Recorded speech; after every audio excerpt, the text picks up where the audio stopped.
Hello, my beautiful people. You know it is hump day because I am here talking to you, and you know that I release these episodes on Wednesday. So excited to be here, and we have another amazing guest because you know I bring you nothing but quality. And his name is Dr. John Jaquish, PhD. He is a Wall Street Journal best-selling author and an inventor of the most effective bone density building medical device, which has reversed osteoporosis for thousands and created more powerful and fracture-resistant athletes. His devices were put into production and has since been placed in over 300 clinics worldwide. Osteogenic loading has now helped over 20,000 individuals with their bone health. Dr. Jaquish also quantified the variance between power capacities from weak to strong ranges in weightlifting, which brought him to his second innovation, X3.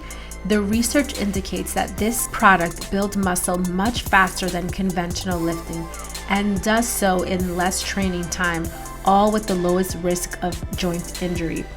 Dr. Jaquish is a research professor at Rushmore University, speaks at scientific conferences all over the world, has been featured on many of the top health podcasts, is an editor of multiple medical journals, and is a nominee for the National Medal of Science.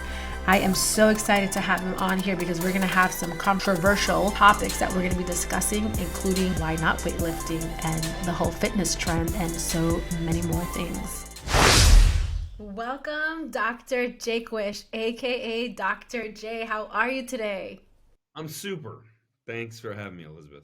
Thank you for being here. I'm gonna put you on the spot on the podcast. I don't normally do this, but I think I'm inspired by you as being my guest to have a little section called Rumor Has It. And so be Hmm. prepared. All right. Well, there's all kinds of crazy rumors going around about me. Most of them are just ludicrous, but I enjoy even the ludicrous ones. They're very comical. Okay, so we're gonna Yeah. we're gonna sneak them in there if you let All right. me. So thank you. So I want to start talking about, first of all, let's talk about your product, right? Let's Okay. let's talk about what made you disrupt the fitness world, and do you feel like your research and technology threatened your competitors who use your traditional way of getting lean and building muscle? Okay. Yes, it's definitely a threat to the old way of getting fit. But let's face it, the old way of getting fit didn't really work for many people. Like, really think about it. The people who you know who go to the gym 3 or 4 times a week and have been doing so for years, do they look any different? Right? Nice. You swim. Silence. They don't. Yeah. Um, yeah. And in fact, there's data on the top leanest 1 percentile of males in the nation. It's 10.9% body fat, basically 11% body fat. That's the best 1%. Now, percentage body fat is a wonderful number because it considers muscularity also. So, because the more muscular you become, yeah, the lower your percentage of body fat will be. So, you have a relatively pathetic number as the top percentile. Like, that really shows you there's not a lot of fit people out there. And there's a reason why it's so coveted. People want to be fit so badly because hardly anyone is. And like, why are we trusting an industry that might have a 99.9% failure rate? Wow. Like, who really is fit looking? Who really has completely visible abdominals and muscularity at the same time? Is it one in 10,000 people? Maybe one in 50,000 people? It's just uncommon. And so when that is how we define fitness, that's how we define an admirable physique. If you look at the statue from 800 years ago of Hercules, that's in. I'm thinking of a particular one. There've been a lot of statues of Hercules. Particular one's kind of famous. He's leaning on like a tree branch, and he's hung a lion skin over the tree branch. But 800 years ago, the guy looked absolutely incredible. They didn't even have performance enhancing drugs back then. But Yeah. it's just so rare, is my point. Like, somebody had to sit for that statue to be created. Like, there was a guy that looked like that 800 years ago. But my point is, it's just so rare. And now there's a couple genetic reasons which can be bypassed, and I discuss that in my book, Weightlifting is a Waste of Time. Oh, I need that. Uh, I need to get that book because, and we're gonna get into really? that I book. thought you had it. No, You I don't? don't. No, Oh, I want to get a signed copy. I'm waiting for the signed copy I can from send you a signed copy. and then rumor has it, but I'll bring that up. But I'm like excited to get my signed copy. But I want to Okay. go back a little bit to this technology that you spoke about. You talked about Hercules, right? Like let's pretend, right? Like back in the days, we all know Hercules is known for being super buff and strong, and like you said, no, performance enhancing drugs or medications or Yeah. supplements, whatever you And want to again, call them. somebody sat for that statue. And for those Yeah. of you who listen to me talk and don't understand what that means, somebody had to sit there and sit still while the sculptor created the sculpture. Yep. They had to So there was pose. a guy who looked like that. They don't just invent muscles out of their mind No. because they don't know the anatomy. There's very few anatomy classes 800 years ago, but people could sit for a statue. So there had to be a guy like that. Yeah. And so I want to kind of touch on nutrition a little bit, talking about that and you and your book, right? Like, what are your thoughts on nutrition? Because you said 99.9% of the population are not They're not getting anything. succeeding in that. And so, Right. when you were asking me a question about, you said, who do you know that's really fit and who's going to the gym all the time? And I'm thinking, yeah, they're going to the gym all the time, but they're also like meticulously counting their calories, their macros, their And protein, they still don't look any different, do they? not by that much. So let's No. talk about that. I want to hear your thoughts on these fad diets, these new diets that we know that Hercules was definitely not doing. Primarily, what I eat is red meat. Now, so it's all about the quality of protein when it comes to building muscle. Now, the two greatest drivers of long life are high levels of muscularity and low levels of body fat. So those are the two things I'm kind of best at. Having a low level of body fat and a high level of muscularity. Now, how does that happen the easiest? Well, you have to have a lot of dietary protein, and it has to be of quality. So, like vegetable protein is only 9%, that's like 9 to 4% usable by the body. So, you can have whatever 100 grams, but it really only counts like 9 grams. So that would be like a pound and a half of broccoli will give you 9 grams of use. But you need 1 gram per pound of body weight, and not a lot of people weigh 9 pounds. So, especially adults. So you can't have vegetable sources and get anywhere. In fact, you're losing muscle uh, the whole time you're like vegan or vegetarian. So that's why there's weight loss. Also, yeah, they're losing body fat because they're at a caloric deficit, but they're also losing muscle very rapidly, and that contributes to a lot of chronic conditions and early death. So does it do some good things for you going vegan or vegetarian? Yeah, yeah, it does. It cuts a lot of processed food out, and that's good.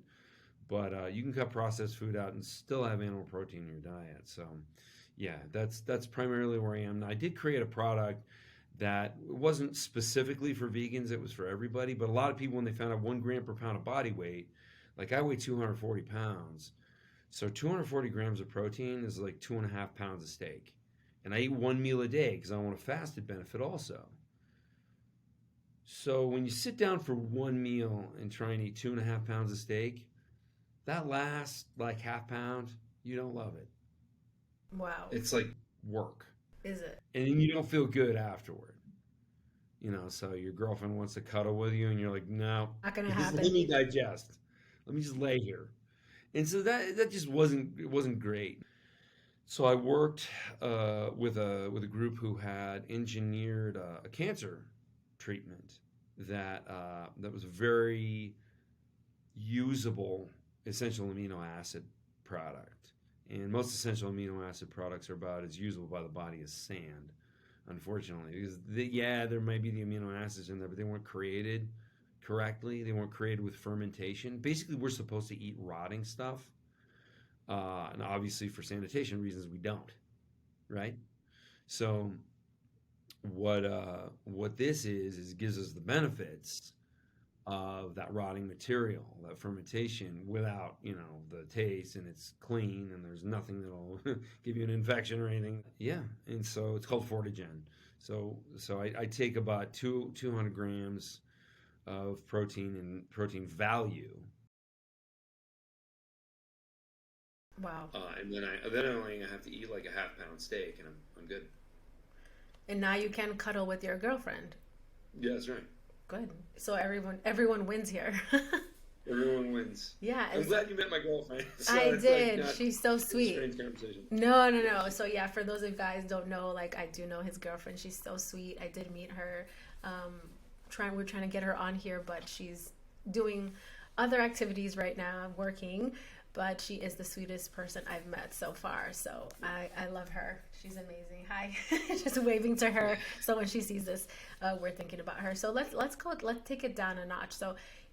So you don't recommend, so when people talk about becoming vegan or vegetarian or raw, right? Like they not only do it because of the benefits of maybe losing weight or taking out those processed foods, but also the impact on the environment, right? And like all these farm foods, because not all protein is made equal, right? Let's be honest about that, right? Like a grass-fed, grass-finished cow beef is not the same as a industrial commercialized Corn-fed, right. corn-fed, right, exactly, cow who is fed with hormones and antibiotics and you name it. So let's talk about that a little bit. I would love for you to shed some light on what your intake is on the people who are concerned with carbon footprint and saving the animals. The carbon footprint idea, or the methane, so there were twice as many bison in the United States before Europeans migrated here than there are cattle.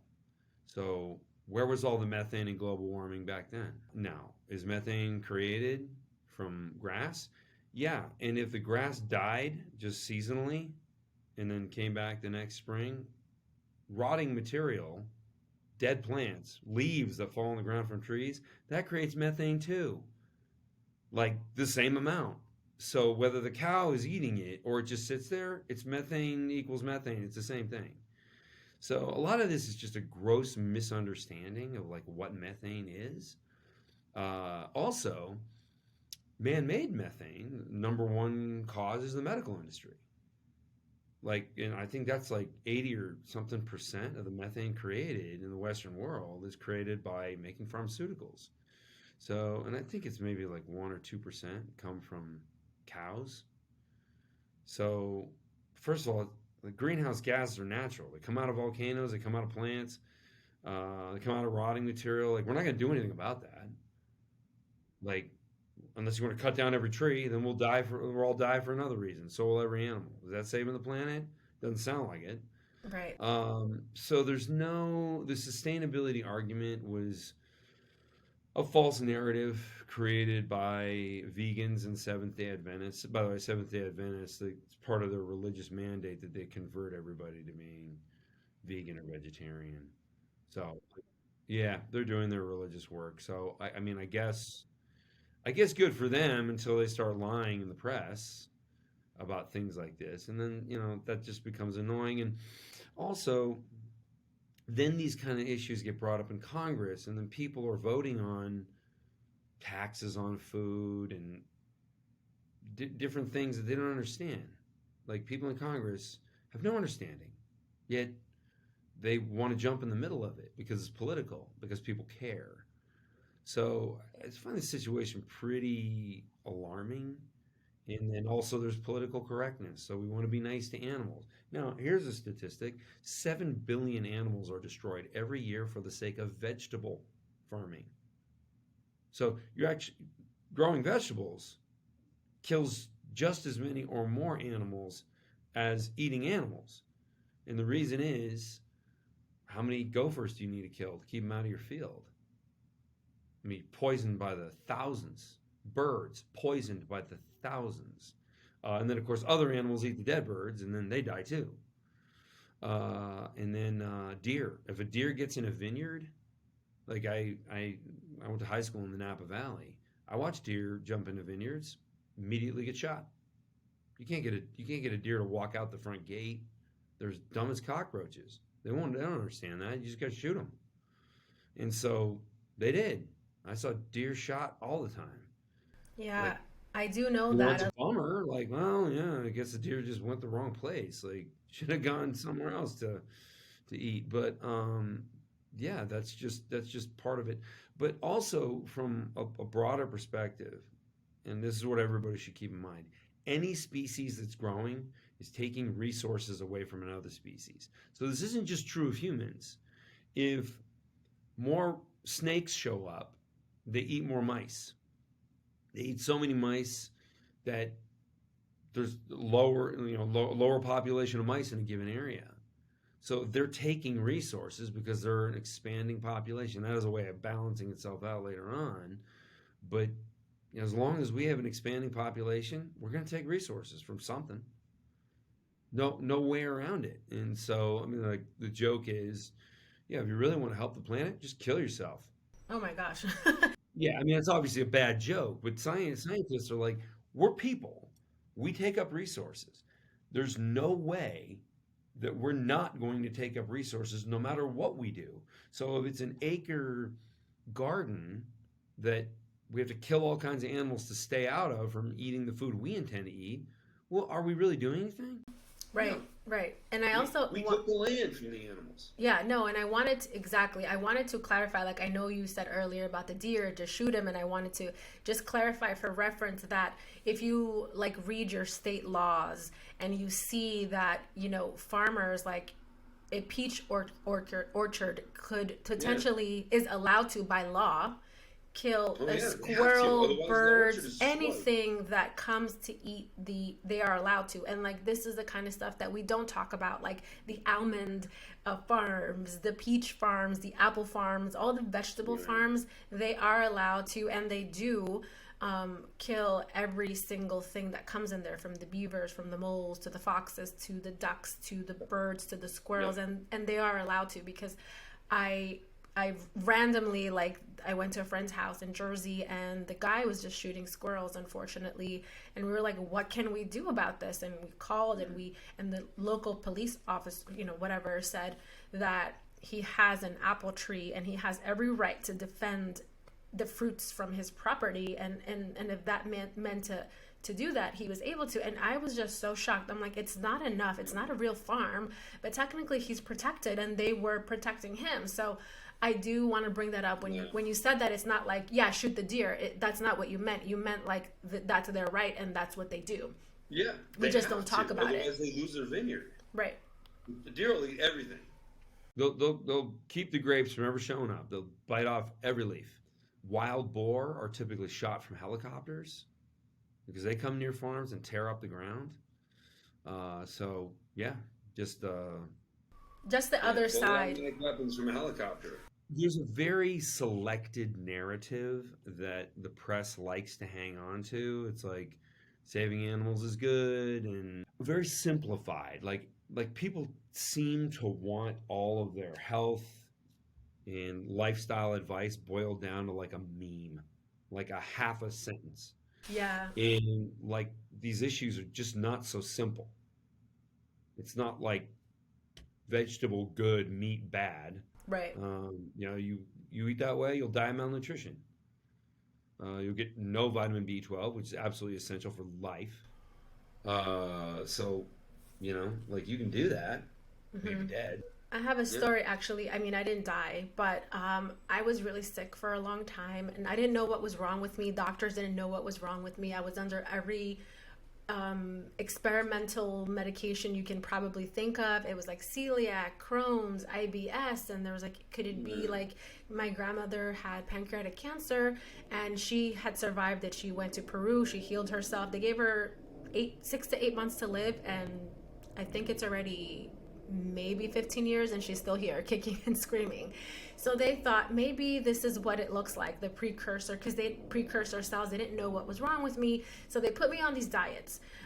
First it was vegan because they were trying to rule things out. And then this is by my doctor, right? Vegan, and then I became vegetarian first. Then it went to Mm. vegan, and then it became raw vegan. And because it was such a big shift in my body, I had a massive gallbladder attack, and my gallbladder was removed. Not because I had stones, not because I was unhealthy, but because it was such a shock for my system.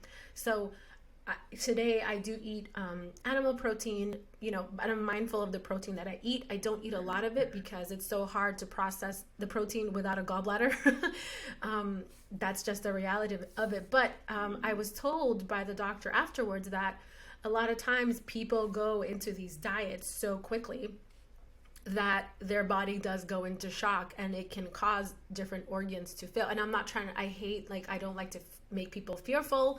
I'm a big advocate for having root vegetables. Happen to love Yeah, root it's what happened vegetables. to you. That's just what you're It's, telling me. yeah, I'm just sharing like what my experience. So I just wanted to share that on, diet, and like Yeah. what your opinion was on that.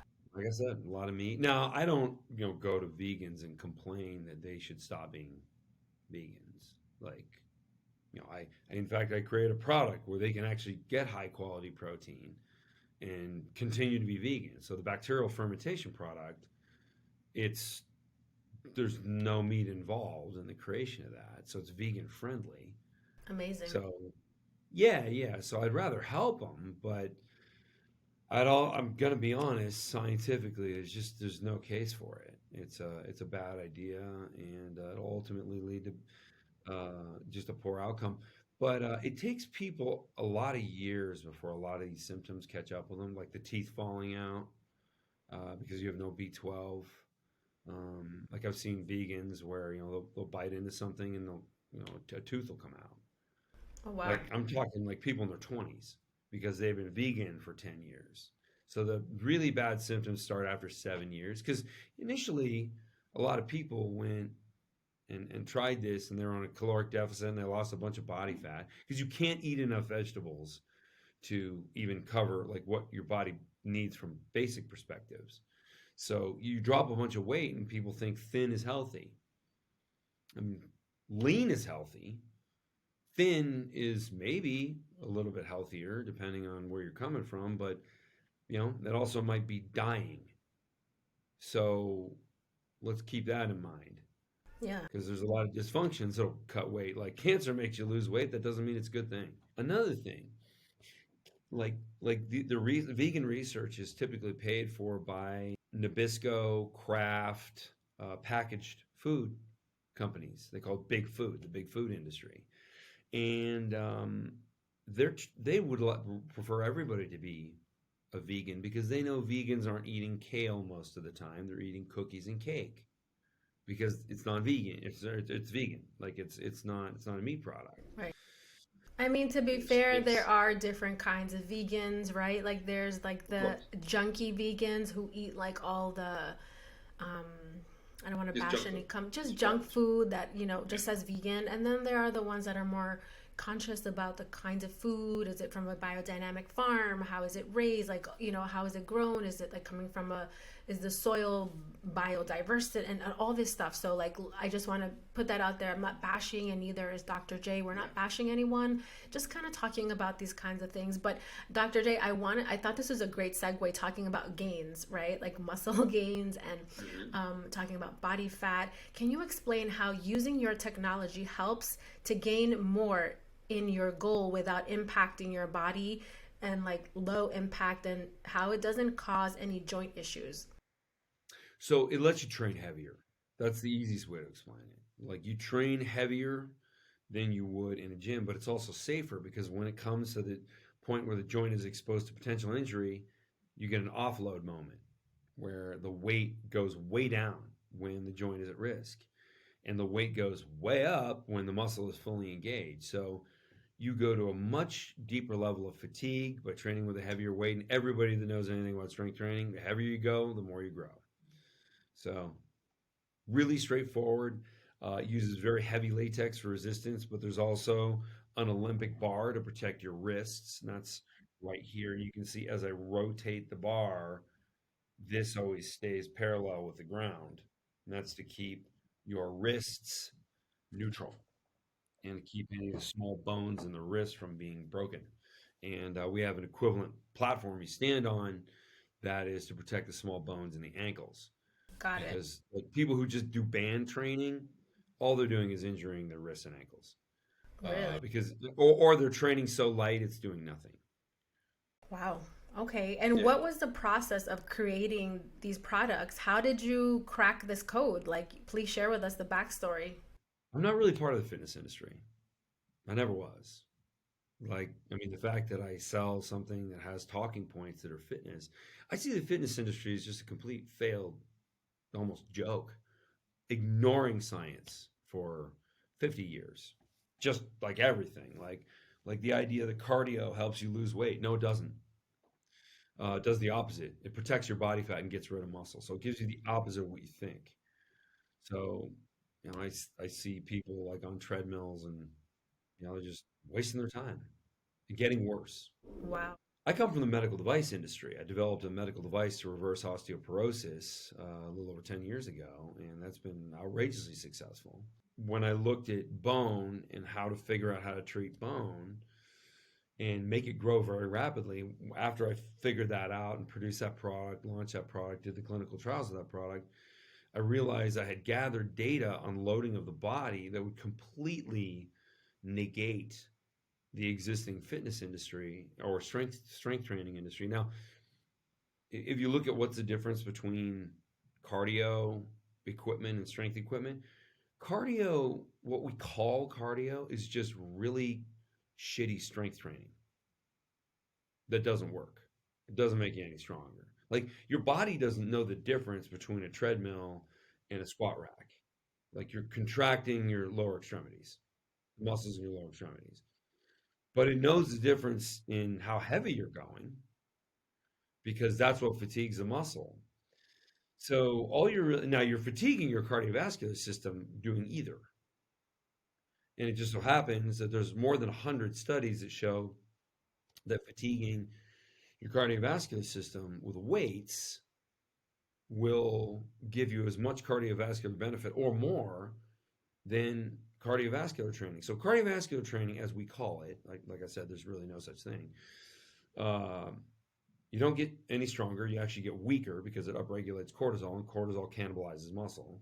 You protect your body fat, so you stay fatter longer, and you don't get as good of an effect or an equal effect to strength training. So why don't you just do strength training? Wow. Like, that answer is so obvious. Now, if you're training to be a marathon runner, you got no choice. You have to run marathons. But a marathon runner, their biochemistry by secreting cortisol is trying to get rid of muscle as fast as possible. So they're losing muscle. And there's like this like mythical idea that you can be a quote well-rounded athlete and have cardiovascular endurance by doing endurance training and be very muscular. No, those are two conflicting goals. You're not going to get a Formula One car to have 40 miles to the gallon. Like they're conflicting goals. Conserving fuel and going fast, conflicting goals. Uh, so now I have great cardiovascular endurance. I can do a lot of work in a short period of time. But because of my level of musculature, like I said, I'm 6 feet tall, about 7% body fat, and 240 pounds. So when I sprint up a flight of stairs, maybe two flights of stairs, I'm a little out of breath. But a skinny guy that weighs 100 pounds less than me, he's not out of breath when he sprints up the two flights of stairs. So the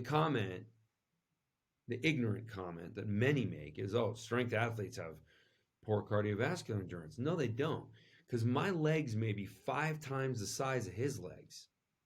So when my quadriceps are asking my heart for blood, it's a lot more blood that's got to pump in there. So that's a far more powerful engine. So in essence, I'm driving a V12, and that guy's driving like a 4-cylinder. So, right? I mean, Yeah. it's No. a weak engine. A weak engine doesn't draw a lot of fuel. And so, just because I'm more powerful and I'm designed to do a lot of work in a short period of time, if I try and do work in a long period of time, well, I don't have the engine for that.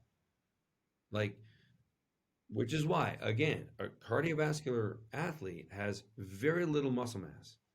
because their biochemistry is forcing them to have very little muscle mass. So this whole like endurance thing, cardiovascular health, if your idea is to have a healthy heart, do strength training. If you want to run marathons, obviously you got to do marathon type training. For you guys like that are listening and driving and just listening to us talk during audio, we are also video recording this, so you can actually see Dr. J. He doesn't work out, but he's at 7% body fat, and he looks like. Hold on, I work out with X3. Well, let me take that back. Yeah, he's not I don't from the lift weights. fitness world. He's not lifting weights. He's not measuring his macros and doing all these kinds of things. He is literally following his formula. So I invite all of you guys to come and see this, because I need to go and start doing this kind of training. Hopefully next, sooner I'll have like the arms that we spoke about before with you and your girlfriend. No, this is very interesting stuff. And, I want to just take it back a little bit. I know that you first started in the space of how to repair or how to grow, or you have to help me out with the lingo here, for osteoporosis because of your mother. Am I correct? Yeah. It was all inspired by my mother. Yeah, she had osteoporosis. I wanted to figure out how to treat it. She was unwilling to take any of the medications because of their side effects, and I don't really blame her. But I said, well, if you don't want to take any of the medications, I might be able to figure this out. Now, I came from a very fresh perspective. This was even before I did my PhD. So my PhD experience is more like I just wanted to learn how to author papers academically. That's a skill. Like that, you don't just, like, you read a research paper, and there's a reason most people can't read them, because it's a lot of statistics, a lot of information condensed. I know nobody feels like they're condensed because a lot of times they're 20 pages, but that could have been 2,000 pages written in layman's terms. Yeah. Yeah. No. So, yeah, it's a lot of information condensed in an academic manner, and I wanted to really be able to do that. Everyone has had the biochemical approach to a lot of these physical medicine dysfunctions. And I'm like, well, deconditioning of a bone is osteoporosis. Well, if you can decondition it, you can recondition it, right? Right. No, and everybody kind of looked at me like, I suppose, like, that seems crazy. But there was research there on like it was gymnastics. The gymnastics research really got me. That was the key moment where I found the right research. I looked at the rate at which people were hitting the ground, and they hit the ground so hard, sometimes 10 times their body weight. Incredible muscle density, but bone density as well. So it was the bone I was looking at. So I just thought, okay, like, I'm not going to tell my mother to do gymnastics, in her 70s, but I can build a high impact emulation device. And that's what I did. And that's what's at the OsteoStrong locations. Wow. Amazing. And I wanted everyone to hear, because a lot of times we think of like, why would somebody invent this? What is the goal here? Like, is he just trying to, like, can you flex a muscle for us? I hate to make you do this, but like, there's a lot of muscle there, like hardly any body fat. And so like, you would think that he did this because he just wanted to look good and crack that code. But the story behind where this all started was the love for his mother and to help her. And I'm assuming that she's doing well today, right? She's doing great. Yeah. Yeah. So amazing. So this is what you call the love of a son, and it's beautiful because the company has grown. And I want to talk a little bit about some rumors that I heard. I've seen Tom Brady doing the X3 and you're shrugging your shoulders, but I've seen it. So like, you cannot not talk about it. And so, yeah. Yeah, I can definitely not talk about that. But I don't pay Tom. I know. So, right. I will say I just finished filming a video series with Terrell Owens, who is another one of the greatest football players of all time, and also much stronger guy than Tom Brady. So he's an extra user, and he uses it right. Which I find very pleasant when I see videos. And I see videos of people using it wrong. It's like, damn it. Okay. Like, this is just another dipshit who couldn't take 15 minutes to watch the instructional videos, and they're just making up their own exercises, and they're going super fast, which doesn't really do anything. Speed training is okay if you're a pitcher in baseball, but what we're teaching is not sport specific. It's generalized. It's generalized for muscular size, muscular power, and muscular endurance. Right. You can have all three. You can profoundly have all three, and they're synergistic. So the sports specific stuff, I leave that to the trainers in sports. Like, for example, like the book got an endorsement from the Miami Heat, and they actually let me use their brand in describing who's endorsing this book, and they almost never do that. No. And so they're very protective of their brand, obviously. Like, it's because they just believe in the technology, and they stop lifting weights and they use X3. Now, what I told them was use X3 for strength, power, and muscular endurance. But you still got to do all your other drills. And will there be any conflict between strength training and drills? Maybe a little. Maybe you'll get a little less growth in certain areas because certain muscles are a little overworked or whatever. But you got to do your drills, because being a basketball player isn't just about being strong. It's about having balance. It's about regaining balance quickly when somebody bumps into you. It's part of the game.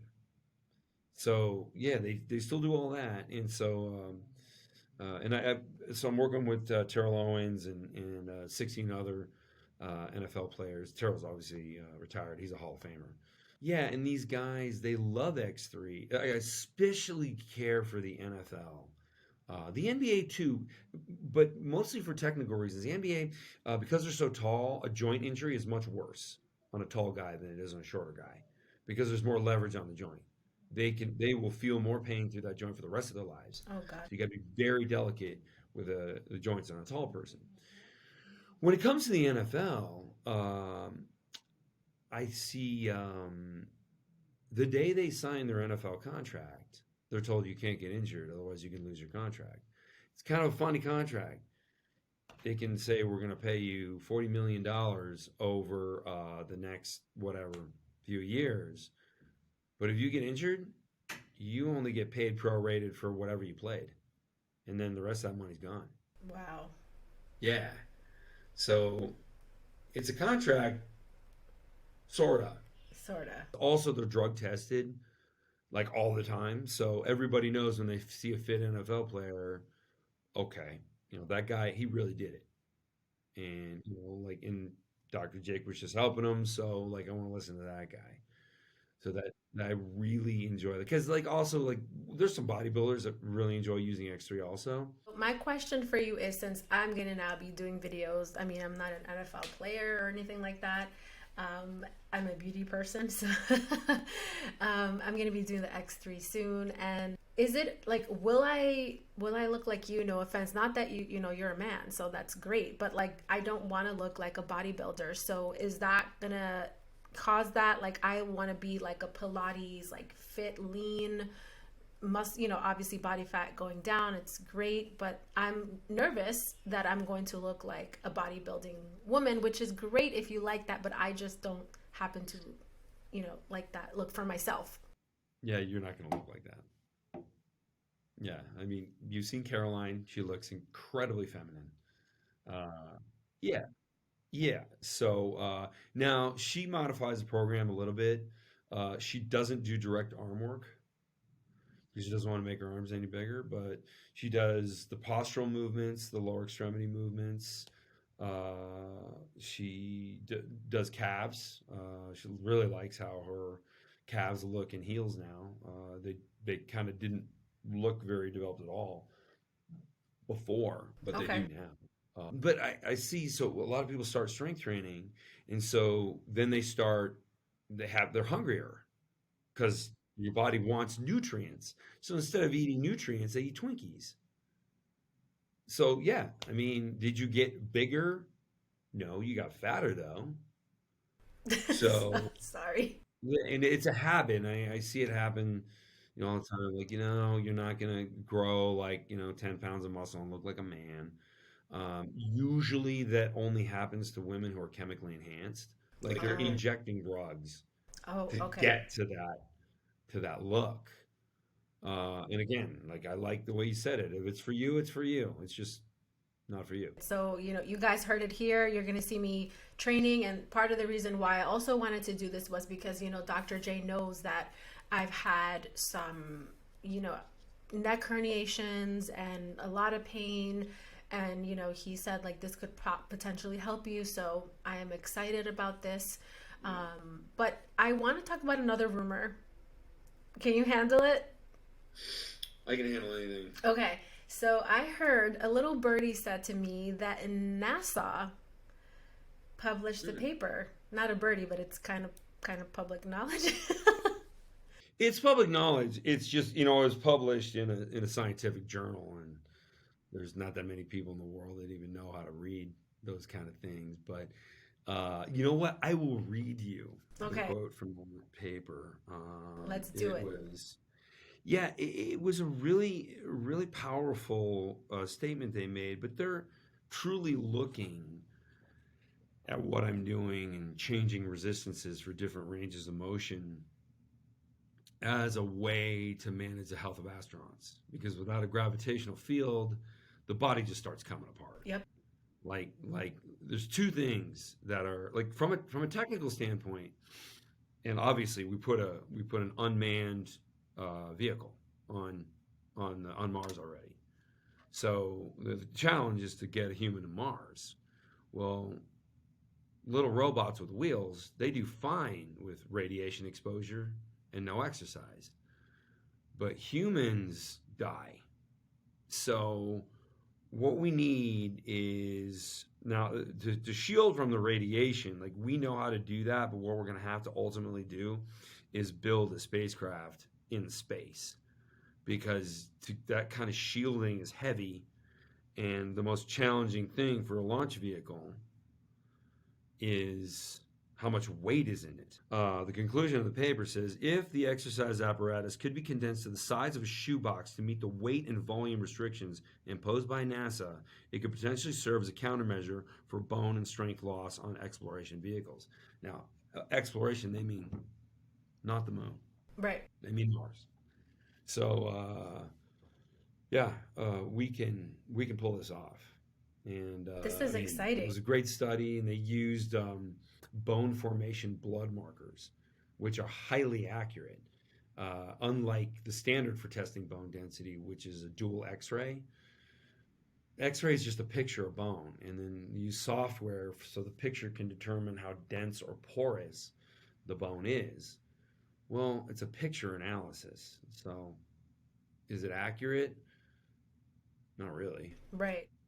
I one of the developers of DEXA had a drink with me at a conference, and he said it's like the worst measure in medicine, except it's the best we've got for bone.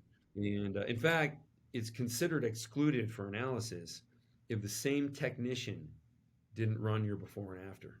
Yeah, that says that there's like an art to lining up the bounding box on the bone, which is what they have to do. They have to look at your hip joint from an X-ray perspective and get the box just in the right place. Well, one technician does it like this, the other does it like this. So it's different numbers. And so if this device may or may not already be in production or whatever, so does this mean that like we could potentially get like maybe like you could do like travel sizes of this? Like I know I'm maybe wishing too far. Well, X3 is already travel size. Okay. Well, Yeah. even smaller. You're like, how much smaller? Well, okay. So like there's what NASA needs, and then there's what the rest of us need. Okay, fine. Like, True. yeah. Yeah, and also keep in mind, from a material science perspective, a lot of the forces that are occurring don't need to be engineered in exactly the same way for Earth because there's no gravity.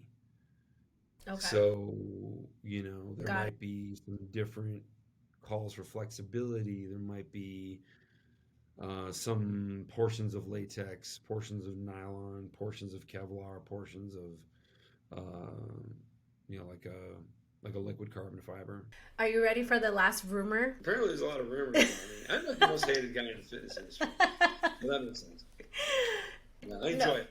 So when I first came out with the OsteoStrong devices, I was being criticized by medical doctors. Now, fortunately, once you show them the evidence, because immediately they imagine you don't have the evidence. Once you show them the evidence and the rationale, they're like, okay, I'll send my patients there. They do a complete 180. Yes. Also, they're never too excited about anything. Because is it going to work for everybody? No, nothing works for everybody. So they're realistic and they're like, oh, I'll send some of my patients that are relatively ambulatory and relatively pain-free, because those are two requirements for OsteoStrong. So you can't be like, unable to use your legs and get a benefit in the legs, because you got to create the force. So Right. It's not going to work for you. The problem I saw with the fitness industry, and I was given warnings by my friends who had been kind of crossing the line between medical device and and fitness. Like, fitness fans in general are not too bright. And it's they just said, like, these are like some of the stupidest people you're going to find, and they cannot absorb science. And it's like I used to hear Jordan Peterson talk about the bottom 20th percentile of intelligent people are only qualified to push a mop. If they have a job where they have to drive a vehicle, they'll kill people. Oh my because gosh. they're that unintelligent. So I always thought, like, I don't know where he's getting that number. He's referencing science, but I never looked up the study. But I thought, it seems like a lot of people, 20%. And then I found bodybuilding.com, and I found all 20% of the stupid people. Oh They my were there. gosh. It was amazing. Dr. J, let's go to the rumor. Yeah. Okay. Yeah. I'm just enjoying my haters, because the more I get attacked, the business just goes through the roof. No, because smart people See the stupid comments and they're like, I got to see this guy, and they expect me to just be like wrong about everything. Then they look up the studies and they're like, no, this guy's right about everything. I love him. Yeah. Well, you're also a doctor. Go ahead. Right? Right. So that makes you more credible, and then you have your research behind you. But here's the rumor, and I don't think it's a bad rumor. I heard that you may be running for governor of California. Did you almost spit out your coffee? Yeah. Is that a yes to the coffee, or yes to the governor, or to both? I was in Chicago for a few unfortunate years, but I'm a California guy, and I love my state. It has great weather. It has some great people. It has a lot of great people, actually. But what I really love about it is great habits. We're a healthier state. We like the outdoors. People get outside and do stuff. I think it's really sad when a state is financially upside down and it's also the 8th largest economy in the world. There's only one explanation: just grotesque waste. I won't even call it corruption. It's like we spent $4 billion on a train and never laid a mile of track. Wow. Yeah, it's just gone. And most of it was on environmental studies, studying crickets and moths and stuff like that. Now, I certainly care about the crickets and moths. That's obviously overboard, and it was a waste of the taxpayers' money. And this is why we have a punishing capital gains tax. We have all kinds of strange things. And of course, the governor shut the whole state down for exorbitant periods of time with no scientific evidence to back up his decision making at all. So I'm not doing it because I'm egotistical about it. I think a lot of guys get into politics, they think they're great, so clearly everybody else should think that. That's not my story. I think I would do a great job. I think I understand the problem crystal clear, and I can fix it. I don't think the others who are planning on running, I've looked at who's planning on running, and I don't think they have a clear vision of what the state needs. I'm going to run until I win, or I think there's a better candidate. I mean, there are some downsides to me. I might be a little opinionated. I might be seen as toxic masculinity. I've been accused of that before. I'm an aggressive guy. I played rugby. There's a lot of things that guys do that are, sort of looked at like, that joke wasn't funny. Yeah, I think jokes are funny. Sorry. And so, am I perfect for California? I don't know. But I also don't think we should be picking people based on their general presentation, how they look, or their skin color. Like, let's get somebody qualified. Clearly, we need it. But what I'm terrified about is we'll still have these punishing taxes. Companies will still leave. Like, it'll still be just as screwed up as it is now. Because Gavin Newsom, he's the guy for all the listeners in New York and other states. He's the guy who's governor now, and he's actually a friend of mine. I used to work for him. Uh, I like the guy, but he has just done way too many things without justification when it comes to the virus. And then on top of that, just nonsensical monetary policy of the state, just waste, brutal waste. It just needs to end. So it's again, like I mentioned earlier in the podcast, a lot of people want their politics and their nutrition all condensed down into a meme. It's not that simple, but it's also not that complicated. We need to look at where the money's going and just fix a couple of problems. Am I going to fix everything in California in 4 or 8 years? Impossible. So many things are screwed up. But if we can fix a couple of big things, we can fix the budget. Awesome. Well, I'm excited to have interviewed the potential new governor of California. And I think, if you think about it from like your mission to kind of help the bone from inside, which is what literally holds you up as a human. Like it is your Right. skeletal, it's your structure, it's your foundation. Yeah. When you think of a house, you need that strong foundation. I think it's kind of ironic that you invented this machine or this control, whatever you want to call it, contraption, or what do you call it, tool, Medical device. medical Medical. device, Yeah. medical device that helps you do that, right? Helps you become strong from the inside out. And then that's kind of what you do. You've been doing this for a while. And now you're trying to do this as a governor. Like, I think that actually is beautiful, like a full circle. Like, you're like, okay, I see the problem. Like, I want to fix as much as I can the infrastructure. I want to make the foundation strong for my state. And like, that just shows the full circle moment when you do become governor that this is a lifelong mission of yours to kind of see something that people weren't able to see because you have a fresh perspective, a fresh pair of eyes, and you're like, that's how I fix it. Let me make that strong, and then everything else will come together. So I just wanted to kind of tie that in there. So this is going to be great. Excited to see how this turns around, and you have confirmed that you are going to be running for governor of California. So congratulations on that. And because this is a beauty podcast and we did talk about the beautiful weather in your beautiful state, what does beauty mean to you from your perspective? Attraction. What attracts people to other people? Turns out it is visible cues that indicate long life. That's what makes people attracted to one another. So, like why do women like strong men? Because they look like they're going to live a long time, be healthy for a long time. Maybe be able to take care of things, whatever that means, depending on where you are. Whether it's chop the wood, make sure everybody's warm for the wintertime, or go out and earn a living, or protect the family from whatever threats may come upon them. Physical strength seem like it is highly associated with longevity. So that's and low body fat. So like we visually can tell what somebody looks like and how healthy they are. So I see health and physical performance as different names for the same thing. Now, the reason I like the fitness talking points of what I would call like X3, that's the strength product, I don't really see it as a fitness device. It's more medical, it's more scientific. It's sort of like alternate to fitness. But when people get involved in fitness talking points, they're typically talking about their vanity, how good they look.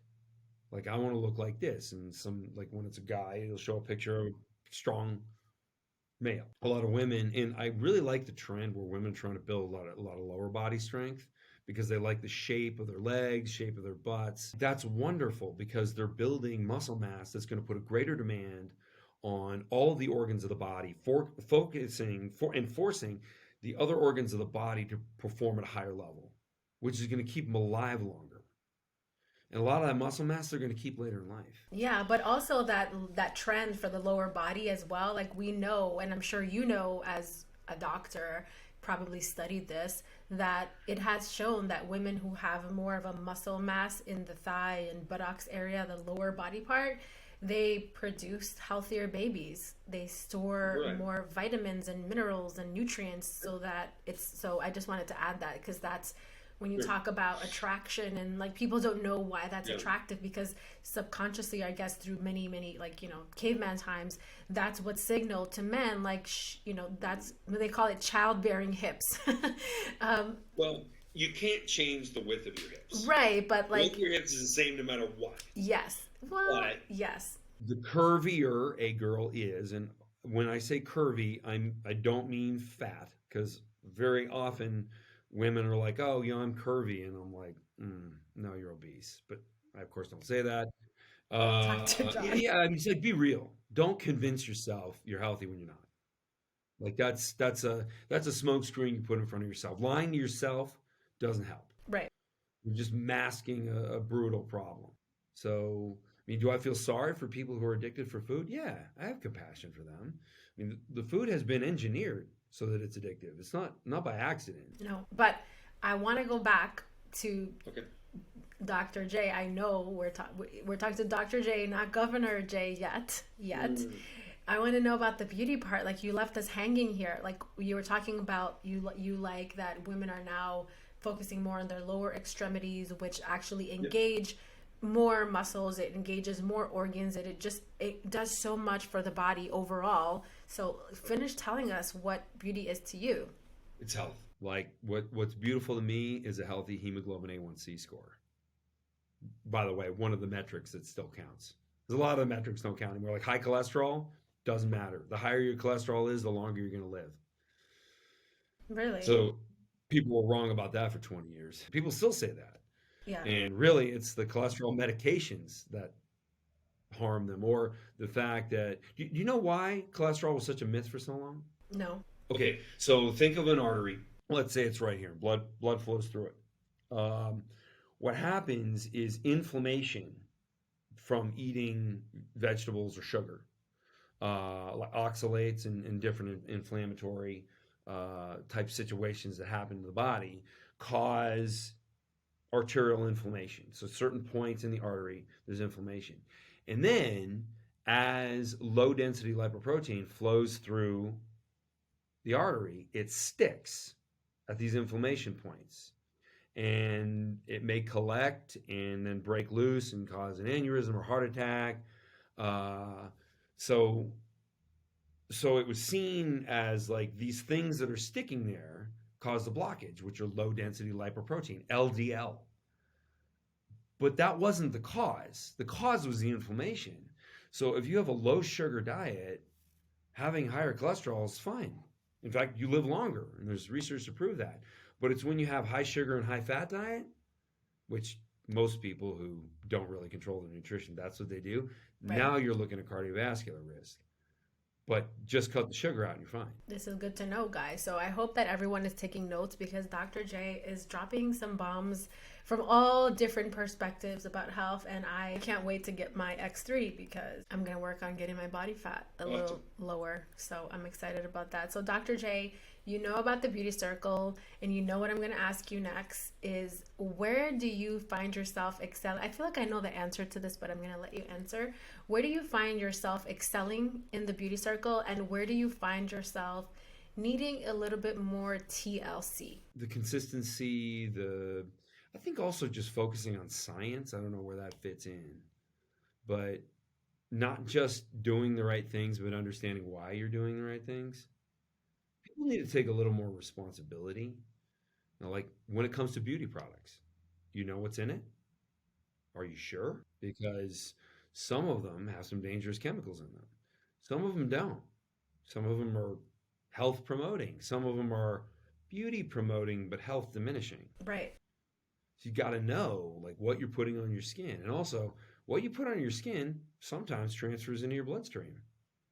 I think a So lot of times, right? Because our skin is the largest organ a in our lot. body. You're being And like, generous. you're being very generous because I know that there are even, and you as a doctor could probably answer this better because I'm not a doctor. I'm just like a crazy researcher who likes to like ask many questions. I'm the why girl. Like, I think my podcast should have been like, why?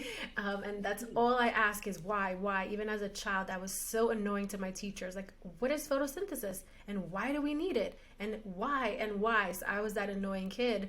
But aren't there some minerals or some medications that absorb better transdermally? Like we know that there is such a thing as your body absorbing. And when people deny this, I always say, so why do we have a birth control patch? Not that I'm promoting that. Why do we have a nicotine patch? Why is it Right. that magnesium? There have magnesium patches because it's absorbed Right. best transdermally. Like there's so many other things. Perfect example. Yeah. So to say that the skin doesn't absorb is, I'm gonna call it out as a lie. Yeah. What? Now, some things will transfer easier than others. Right. And so, where would you say that you think that you could use a little bit more help in the circle? And that could be, it could be water intake, it could be sleep, it could be spirituality, it could be relationships to yourself with others, it could be bowel movements. Like, where do you think, or You're skin talking and about for makeup? me. Yes, for you. Where do you think that you need extra TLC? I don't say the makeup. That we're not going to count that category in. I don't know. I'm on film a lot. Like, so they do put makeup on me to keep me from being shiny. Okay. But it's pretty easy. They don't need to blend it into my hairline. So from my perspective, to answer your question, Yes. there's a lot of things people want me to present on. Recently, I've been talking about dry fasting, meaning no food, no water. And of course, hydration, like we hear about hydration all the time, but we don't have any baseline for hydration. Like the whole, like you need 2 liters of water a day. Somebody just made that up. Like there's no scientific basis in that at all.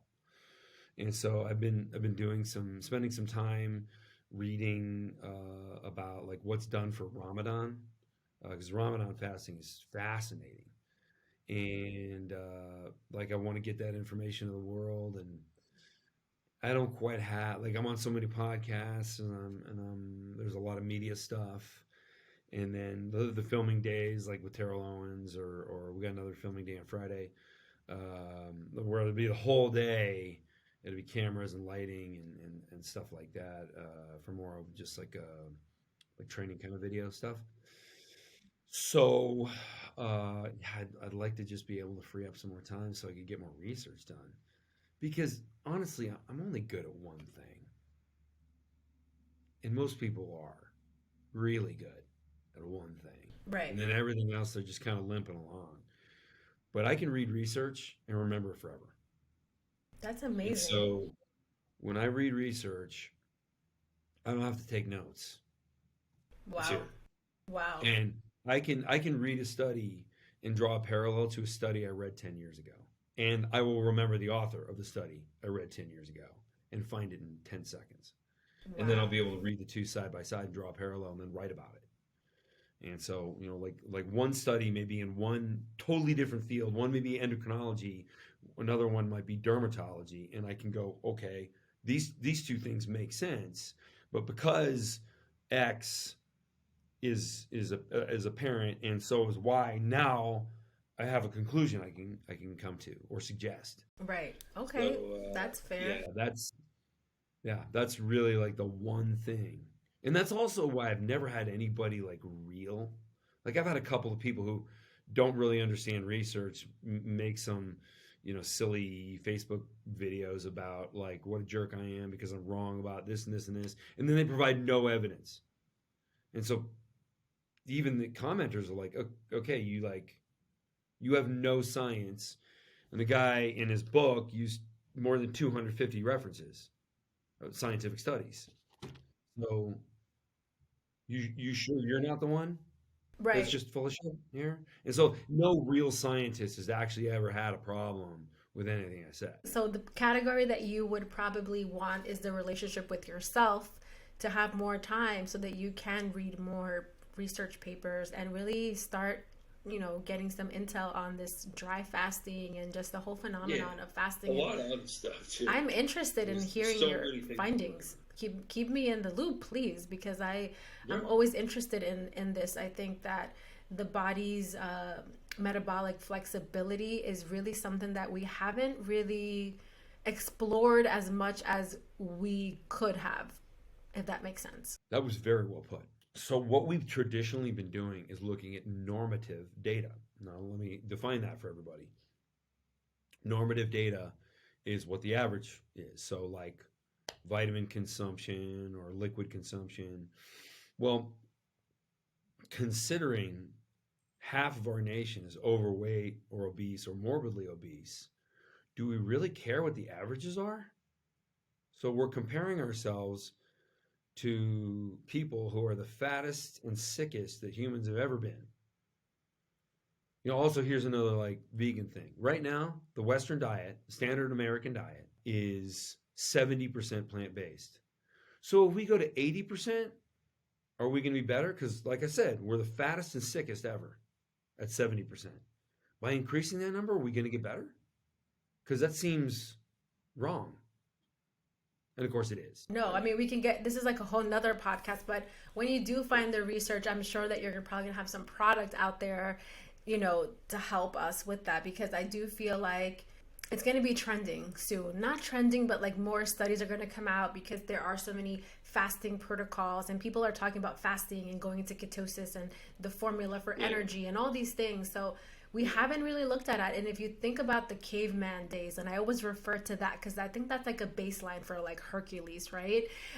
You think about how people went for days without food, right? And like also that or water. Or water. They didn't have a hydro flask that they carried around for their perfect hydration. Right. But then also you think about from a nutritional perspective, right? Like I just had this conversation with someone on the live and we talk about like that maybe they could have had 1 carrot, but that 1 carrot, there's actually a study. I don't know if you know about that study, but it actually said it you need 220 carrots to equal the nutritional value of one carrot, like from a long time ago, that was more nutrient based, not like cropped like a monocrop. Yeah, you're talking about engineering of vegetables. So like a lot of vegetables were massively messed with by geneticists. So like also considering that from our SAD diet, which is the standard American diet, that even if you are getting those vegetables, how many nutrients are really in that vegetable? Because there that whole thing about diabetes and people that are obese,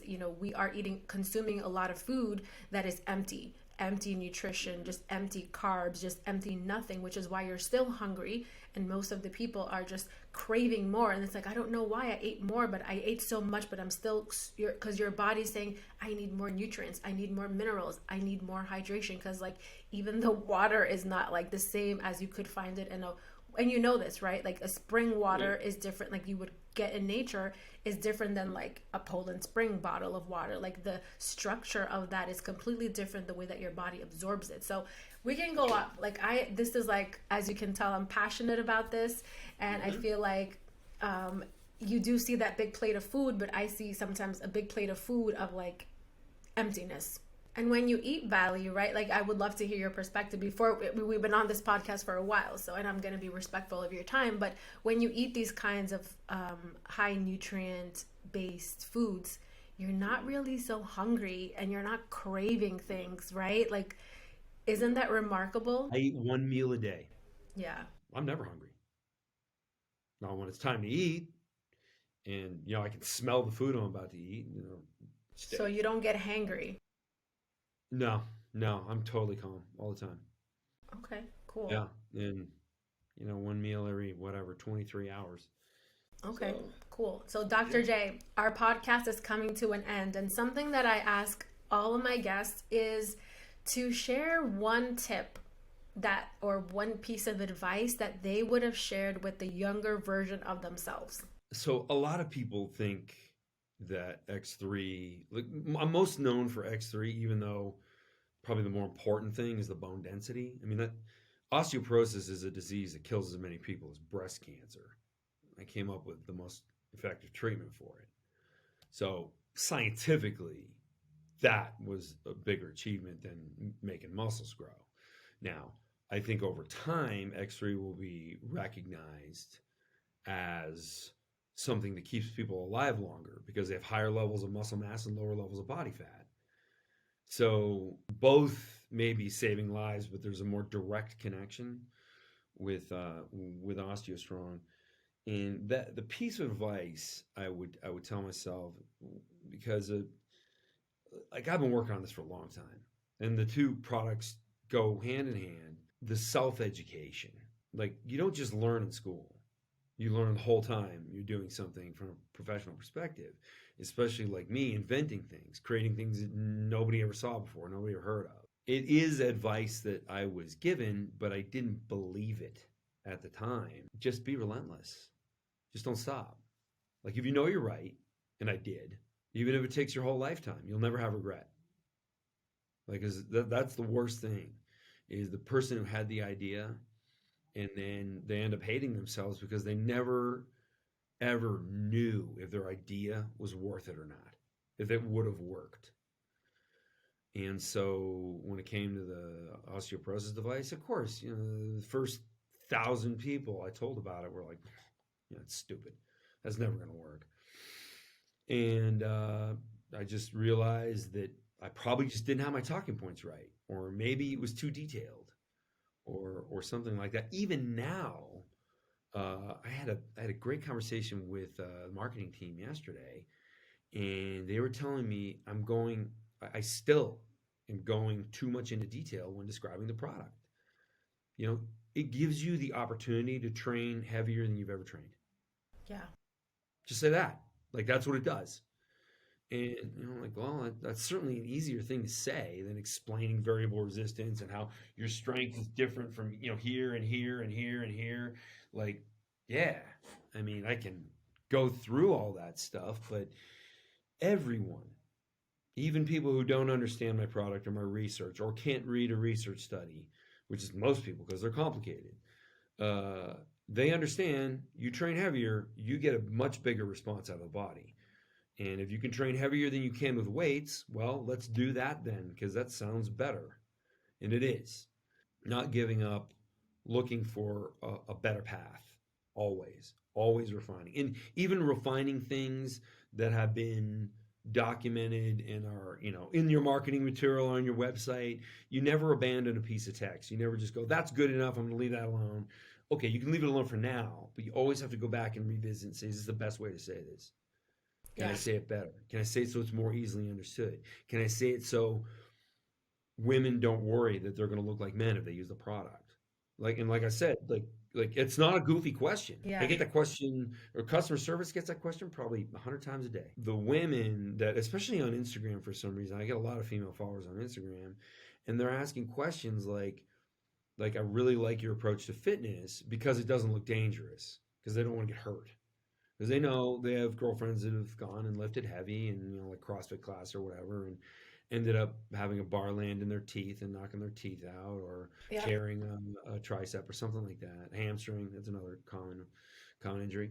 They're like, I think what you're doing is very low risk of injury, and they're right, it is.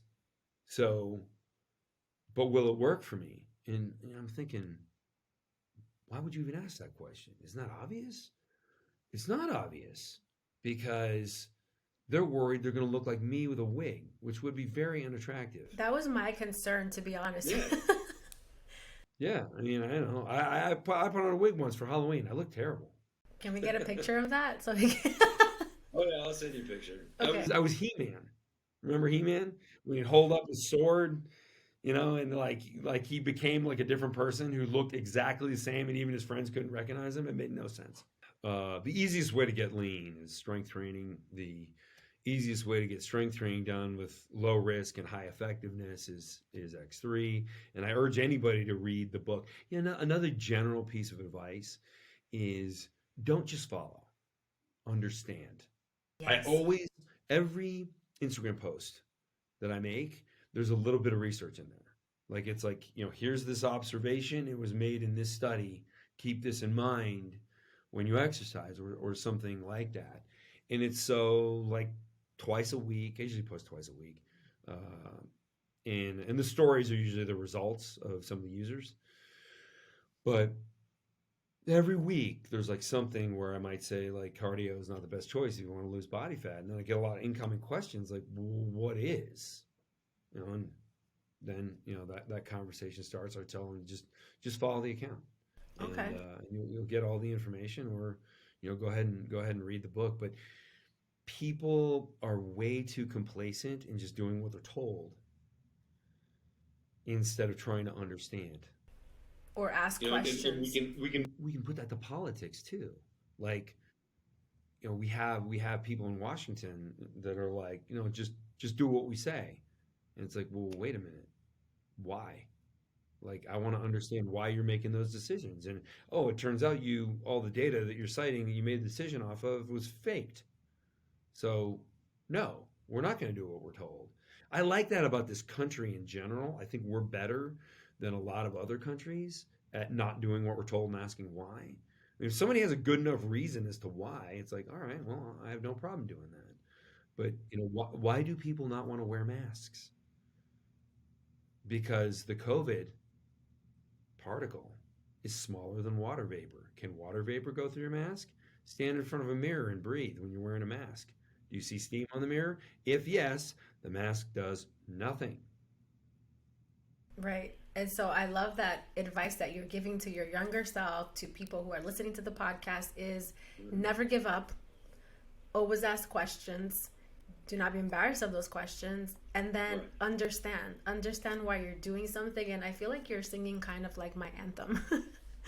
Yeah, that's me. Never give I'm not up. a great singer, but yeah, that's my anthem. Never give up. Always ask questions and always know why you're doing this. And that's me, literally. So I think we're so aligned. I can't wait to get my X3 and become strong and just have strong bones in general, and just have my body fat go down and become more lean. So I'm excited about that. So Dr. J, where can we find you? Where can we get a copy of your book that we didn't talk about enough, but I feel like we can do a live and do that, talk about the book. When I get my autographed copy, that's right. I put that in request. I'm going to give you an autographed hard copy. The hard copy just came out. Ooh, you see?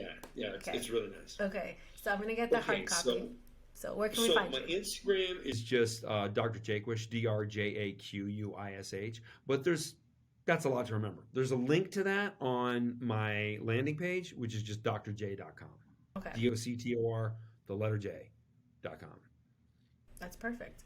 And we can get the book on there as well, or where do we find the book? Yeah, there's links to everything. There's links to OsteoStrong and bone density is your question, to x3bar.com. If it's like superior strength, superior bone, superior nutrition. So those are sort of the three product categories that I've developed products. The Fortigen, the superior nutrition, I didn't really develop that. I kind of reappropriated it from, like I said, that cancer, sort of the anti-wasting type protein. It's a little different because it's designed to be more anabolic. Okay. But that will regenerate human tissue in protein synthesis better than any food you could eat. Oh my God. Like it's even better than steak. Okay, so I need to get that. I need to, and now I'm going to be broke. I'm going to get all these things, and we're going to do a live about this and talk about it because you've sold to the highest bidder. It's all right. Nothing's expensive. Keep in mind, I think about a $2 dose of Fortigen is as good as eating an 8-ounce steak. And if somebody offers you an 8-ounce steak for $2, don't eat it. No, don't eat it. Yeah, so thank you so much for that. And we are ending the podcast. Thank you for being here. Thank you for sharing with us all of the amazing conversation that we had. And goodbye. What an amazing podcast. We heard Dr. J basically talk about how he is running for governor of California. We heard about NASA, how they might be using his product to help get people on Mars. And we heard about fitness, and we heard about food, and we had just amazing conversations. So if you like what you heard, please give this episode a 5-star review. If you felt like it was valuable, Also, don't forget to check out Dr. J's Instagram, and I will put all the show notes in the bottom, as well as write a review. It goes a long way. And if you felt like this information was impactful, it was funny, it was great, you learned something, please feel free to share this with at least 5 people who you know would get some value out of this. So until next time, see you guys next week. Bye guys.